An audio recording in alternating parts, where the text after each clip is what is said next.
You alright? My name's Paul, I've got autism, and I make random videos based on my version of autism and the way my head works, and I stick the videos on the internet just in case you fancy giving them a watch. And I hope you're doing alright. Now, a couple of funny emails have come in, and I just want to address one of them because I'll be here all day otherwise. But please understand I don't have time to read all the emails anymore. I just don't. I also think the government have stolen an hour a day off me. Like, I just don't ever feel like I've got enough time to do anything anymore. But one of them was going on about the chair I'm sat in, and they said it's always just out of sync. Like, I'm not lined up correctly in the chair, and it drives them crazy. Listen, if you're getting hung up over how I sit in a chair, the chances are you're going to be highly strung and you're going to let the little things bother you. Don't be so specific about everything in life. Just relax. Because that sort of thing is going to drive you crazy, mate. Honestly, it really will. And I have a reason. I have an absolutely knackered spine and back. I'm lucky I can walk. So the fact that I might not sit straight in my chair all the time should be the least of your worries, my friend. All right. Anyway, let's have a chat. What's going on? If my eyes look weirder than usual, it's because I've got a skin condition that the doctor's not bothered about, but I am.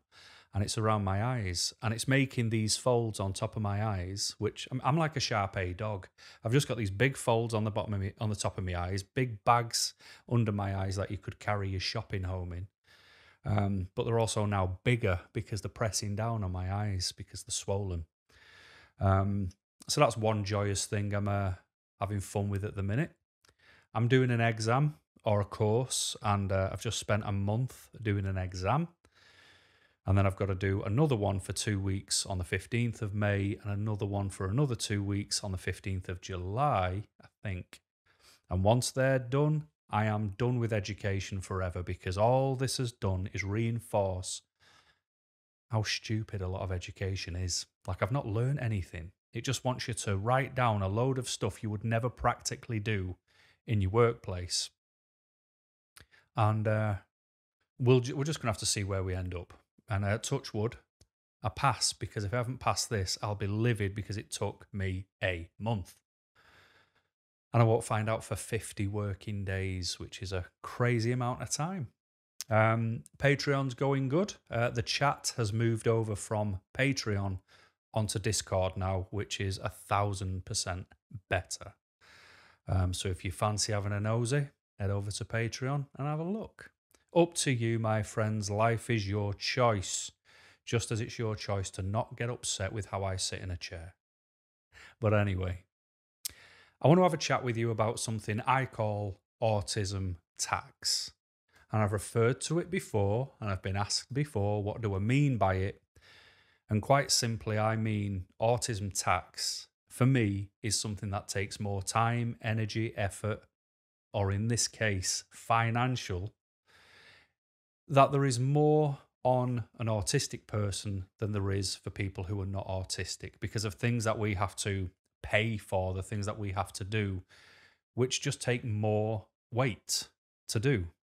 You know, it's more finance to cost. So to me, that's just a tax on autistic people. So, you know, like people talk about sanitary things that can be supplied for women. They say it's a tax on being a woman because they have to pay for them and they have to pay a tax on them and stuff like that, depending on where you are in the world, of course. I know there are some good considerations out there, like with Spain having menstruation leave. You know, where's our burnout leave? I want to know that.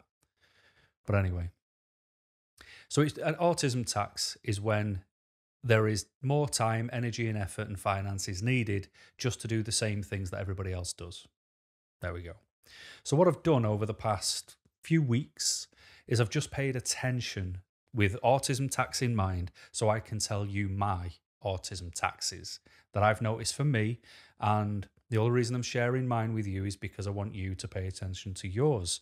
You probably already do, because we have to count every penny, don't we? But yeah, I just want to share them because I want to. I want to talk about things that not a lot of other people talk about often, and that this is one of them for me. Okay, so one of the things which I noticed is an autism tax for me is transport.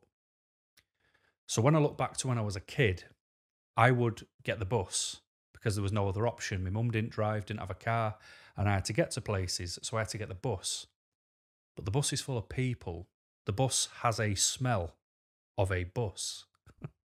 And buses stink. There's just this smell that only exists where a bus is, and it's horrible. I really don't stomach it well. And then, you're on the bus, and the bus could be empty. And what does the local nutter do? They get on and they come and sit right next to you, start talking about pigeons and pencil sharpeners. And I'm like, mate, I'm not, you can't be rude to them or say, and get up and go somewhere else because they're sat next to you. And they start waffling on, and you're there thinking, I'm just going to have to get off the bus and walk home for the next 2 hours because I can't deal with this. So then you go from buses to trains because there's less people on a train, but then there's still the chance of the idiot, talking to you. Because you never get a well-dressed, well-mannered person just sitting down and reading the paper or doing what they do. You always get someone who just sits next to you and goes, "What did you say?" Like, "Oh, I didn't say anything, mate." Yeah, flashbacks. But anyway, you go from trains to taxis when you can because there's less people. But with each of those things, they cost more money. It's like the less people there are, the more it's going to cost you. To which my problem, which I've now encountered, not thinking about the past, I'm thinking about driving because I drive everywhere to limit my outside time because outside is where the people are. People cause me problems because I conflict with people. There's just conflict with people because they will think a certain way, they will do a certain way. They are being who they are, but who they are and how they are affects me. I can't help that. I have a standard a lot of people don't reach, and the fact that there is such a discrepancy clashes with me. People with a lower standard benefit from people with a higher standard. It doesn't work the other way around. And I don't mean that I'm better because I've got this higher standard. I'm just after things being correct every time. Whereas some other people are quite all right with it failing because they'll just try again. I don't see why. I think if we put the right amount of effort in, it'll be right first time, every time. You know that, and I don't just mean that in that. I mean that for life. That's the way I am. It is why I have conflict. I can't help it. But never mind. So I want to limit how much I'm outside or how much I'm around people because I don't want to do it. I want to be here. I want to be in my surroundings that I control, that I make all the decisions for. Because when I'm here making those decisions and being in control, my stress levels and anxiety levels reduce. And why wouldn't I want to feel that? If the world doesn't offer that feeling, I have to create a space for that feeling. But everywhere I go, car park charges, because the UK is just one big car park that charges you now. There's no free car parking places anymore. So everywhere I go, even in supermarkets, everywhere, you've got to pay. So there is, because I'm after this feeling of safety, security, trying to keep my stress levels to a minimum, I've got to pay each and every time for that because I don't have the freedom to just jump on a bus and chat to someone dead loud on my phone, and I haven't got that freedom. So that's a tax. I hope that makes sense. But something else, if you don't have a problem with transport, how about your clothes? Because for me, clothing has to fit well or feel well. They are the two main things that my clothing needs to do. They don't need to do both, strangely enough, but they do need to do one of them for me to be happy with it. They also need to be as close to 100% cotton because I like them to breathe. I like the way that feels against my skin. And unfortunately, clothes that feel well or fit well and are 100% cotton aren't cheap. So it's an extra cost because I can't just pick a top up. I can't just nip in a shop and go, yeah, that'll do. I don't have that freedom. It's got to be that way. And if I look at places like work, I can't just wear suits. Oh, like the feeling of clothes that don't stretch. It makes me feel like the Incredible Hulk. I just want to rip out of them. I don't like the stifled feeling. And it lives in my head constantly. So while I'm walking around, I can feel it like, oh, I don't like that feeling on my back. Oh, that feels weird near my elbow. I feel restricted. Why do people wear these things? What pleasure can they get from them? They think they look good, but they don't feel good. I just constantly stay worked up. And it's like it suffocates my mind because it's all I can think about. I just hate wearing stifling clothes. So what I do, if I go to head office, I have a look around to see what the directors are wearing. I see what senior and executive management are wearing. And I try and find the person who's wearing the most flexible, stretchy type of clothing. And I'll go, I'll remember that. And then I buy those clothes because if they can wear it, I'll wear it. Because if anyone pulls me, I'll go, no, no, no, no. I've seen what's his face wear this. I thought it was all right because they were wearing it. Now, no one's going to go and tell that person off. So if they can wear it, I can wear it. Simple as that. Because not enough is done with freedom for clothing when you work, I don't think, in autism. So doing those types of things just to feel like I'm allowed to carry on, because I feel my clothes and it seems a lot of other people don't, that's an autism cost. For me, as a tax, paying that extra money on clothes that other people don't have to worry about. Home is another thing. Those lights behind me, they're not cheap. Neither's the light stand. Neither's the same style of lamp over there with the same style of light in it. But I have to create an environment that I'm comfortable in my comfortable environment. And I have a problem with lighting. I need to be able to look at lights without it, making me feel like it's affecting my vision. Like when you look at light bulbs and you blink and you've still got the light bulb in your eye, because it's burnt onto your retinas. I don't like that. So I've got different type of lighting, which is very low watt. You can look at it if you so wish to do so. And I've got that for bedside table lights and lights downstairs, the living room lamp. I live on lamps. I don't use the big lights because I don't like the harshness of light. Just like I'm sure you've been in that situation where someone has ripped open a pair of curtains or ripped open the blinds when you've been in bed. And it's like the sun is stabbing you in the eyes because it's just so sharp. And you react. You're like, what did you do that for? Shut them curtains. And they get bothered at you because you react strongly. It's like, well, if you didn't do it, you wouldn't get this reaction. Your action caused the reaction. And now you're bothered because I'm acting up. No, don't work that way. You started it. But what I'm saying is I can't just nip to the shop, buy some light bulbs, bang them in, turn them on and crack on. They've got to be a certain type of lighting. They cost more money. Of course they do.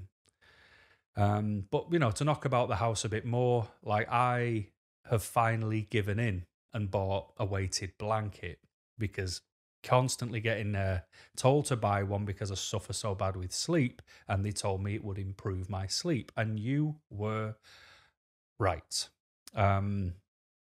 I'm still an insomniac, can't break them days when they want to come.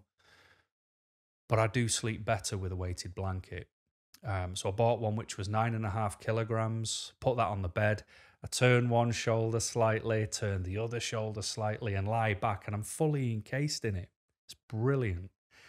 So much so that I'm thinking of buying the next weight up because, I would be up 6 times a night because I'm not in a deep sleep. And if I can feel just a little bit of a need to go to the bathroom, I'll just get up and do it. Otherwise, that stays in my mind. And it's been horrible. Whereas having the weighted blanket, if I get up twice, I'm surprised. It's made a hell of a difference. So everyone endorses them. So now I'm going to endorse them too. And I got mine off Amazon in a sale. But I do struggle with sleep, so then I have to buy sleep masks. I have to buy earplugs because I can't have any light, I can't have any noise. They're also things which cost more money, which are, again, triggered part of my autism, so they are an autism tax. Some people wear the noise-cancelling headphones, and I'll tell you what, I was given a noise-cancelling headphone recommendation. Now, I don't know anything about them. I just didn't think they would cost what they cost. So they sent me these Bose noise cancelling headphones. Like, these are the best. These are the ones that you need. They're perfect. They really help you when you're outside. And I thought, brilliant. And in my head, I was going, I reckon they're going to be 60 quid. Thinking that's really expensive. £280. Like, do they massage your ears? Like, what? Why are they 280 quid? What can cost 280 quid that just goes on your head? I don't know, but I haven't got them. So thanks for the recommendation, but I haven't got 280 quid for a couple of suckers that stick over your ears. Food is a big autism tax for me because I struggle greatly. One of my autism Achilles heels is food and cooking food. Like, I can't cook at all. I can cook, I just cannot bring myself to cook. I have an issue with touching handling raw meat. I never think my hands are clean. So I'll scrub them and scrub them and scrub them. I'll handle the meat, I'll scrub them and scrub them and scrub them. And then I always think I'm cross-contaminating. So I can't do that. I can never handle the food. I couldn't even put gloves on because I don't know if the gloves are clean. So that is a big issue. I don't like to smell food cooking.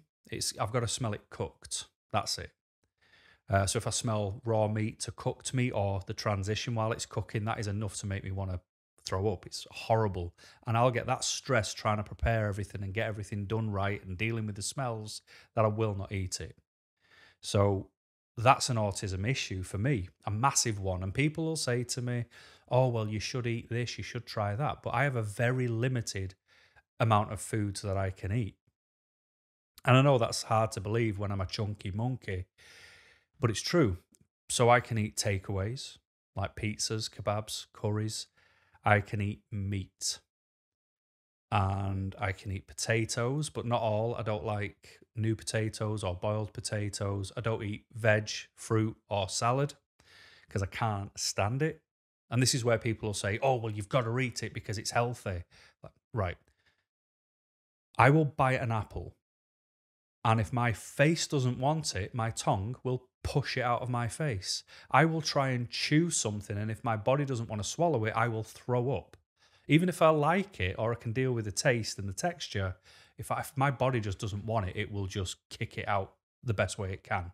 So as much as I know I don't eat healthy food, it is not a purposeful choice I'm making when I've got the option of other things. It's the fact that I can't deal with anything else. Okay? And yes, I probably need a lot of work doing to try and unfold that, but I haven't got time. Do not have time. Well, you'll have time if you die. Well, I'm doing all right for now. So I have all these issues with foods. I can eat, like I say, a few potatoes, I can eat quite a few meats, and I can eat rice, and I can eat takeaways, but anything else I can't. So those things are not cheap, and I know I said I can't handle, raw meat, but what I'll do, I'll go to the butcher's, I'll get something, I cook everything in disposable trays. I just flop what I've bought onto the tray, put it in the oven, put the oven on a timer, and I'm out that room, door closed, and I just wait for the beep. So I never have to turn anything, baste anything, handle anything, smell the half-cooked meats. I have a real problem with it. So I have then that autism tax of buying takeaways because I can't deal with making food on the days I can't even deal with making the most basic things that I can make. That's expensive. I've got to buy meat from a butcher's because I've got to be able to select the meat I want to eat. That's expensive. So I have all this. I probably cost the same as a family of 3 or 4 just for myself. So that's not good. And that's a tax that I don't get any assistance with either. But it comes in a million different forms other than just the house and what you're wearing and what you're eating. Education is one as well. I could never go back to a college or a university because, again, of too many people, too many noises, too much going on, and I'm supposed to have a clear mind to learn. And I struggle with certain learning ways. sitting in a classroom watching someone write on a whiteboard or something. That's not how I absorb. So I have to pay to do courses via distant learning. I have to do it from the comfort of my own home. And guess what? Costs more money. So that's joyous as well. There are things which you don't want to do that also cost you money. Like maybe you don't really want to socialize, but you know you have to socialize because it might be in a work environment. And if you don't socialize, you will always be the odd one out. You will be the person who never takes part. You'll be seen as an individual rather than a team player. People start getting conspicuous about that type of attitude. And you know that because you've been in it 1,000 times before. So you then go out for a beer, a meal, you attend a Christmas function because you're just going to do it once because at least you've done it then. But you're spending money on something you don't want to spend money on because you don't even want to be there. Those types of things are real too. And for some bonkers reason, if you want to get yourself life insurance because you're autistic, it costs you more money. Now, for me, that's discrimination. Why can't we sue someone for that? Why should I be paying an extra £25 a month because I'm autistic? Why is that something that's real? Why does that exist? I don't know. But it drives me absolutely up the wall. Just, if you don't believe me, just do a check as if you're going to buy yourself life insurance. Don't say you're autistic. And then do the same check again, saying you're autistic. It shoves the value through the roof. I wonder how that can be challenged, because I will love to challenge that, because it's deeply unfair. Like, why is someone who takes drugs getting theirs cheaper than someone who is autistic? I don't know. But it's just further proof that there's so many things in autism that are just blanket, that are just one level that people don't understand, isn't it? Another big one which would cost autism tax is actually not what you spend, but it's what you lose. So think of work. You look at a job description, it is based on this is what we want you to do. It's never about the person doing it. So they're writing it from a standard which is for, say 40 hours a week, Monday to Friday, for anyone. And this is the job we want you to do. Same amount of holiday entitlement, same amount of break time, same amount of escape time, which you just don't get given. So an autistic person has to then do as someone who's not autistic has to do. But if we don't get that balance, which I've talked about in a recent video for workplace adjustments, then we're at a disadvantage. We should have the option to buy more holidays. We should have burnout leave. There should be things available for us that are being caused purposefully by, or even unconsciously, but there's still an adverse effect on us. We should have a freedom of buyout on that. But we don't, because again, the world doesn't understand autism, and people who do listen to autism are listening to the wrong people. They're listening to the logo agendas and which way you refer to your autism. I'm talking about real things that matter. And I'm sure those things can matter to some people, but there are also big issues that affect us all, not just a few. So then we take time off work because we're stressed, because we've got anxiety, because we can't face going in again. And then we lose money from work because we're not bringing the money in. That's a tax. There's so many of them, and they're just a few for me.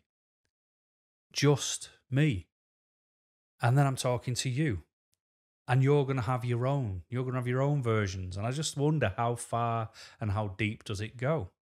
I've put a little list down there just for a couple of other things that other people might have to consider, as well as some things I might have to consider. But you think I say lost time for you when you're working, but there's people who are in work who might have autistic children who are then not in school. So then they're off work. They're not bringing in enough money. That's going to create a problem, because they're losing money because there's no support services, or they're in the wrong school because there isn't a decent enough school where they might live, which might be able to be better catered for their needs.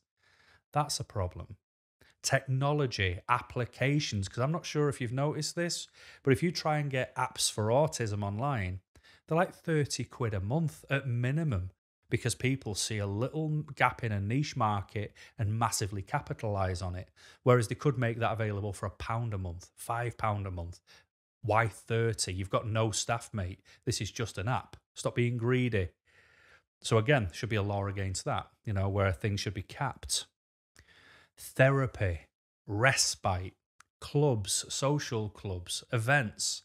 You want to learn more about autism and you want to attend an event, it costs you money. You need therapy because you're so stressed and you need to find ways to deal with things. So you go to therapy, it costs you money.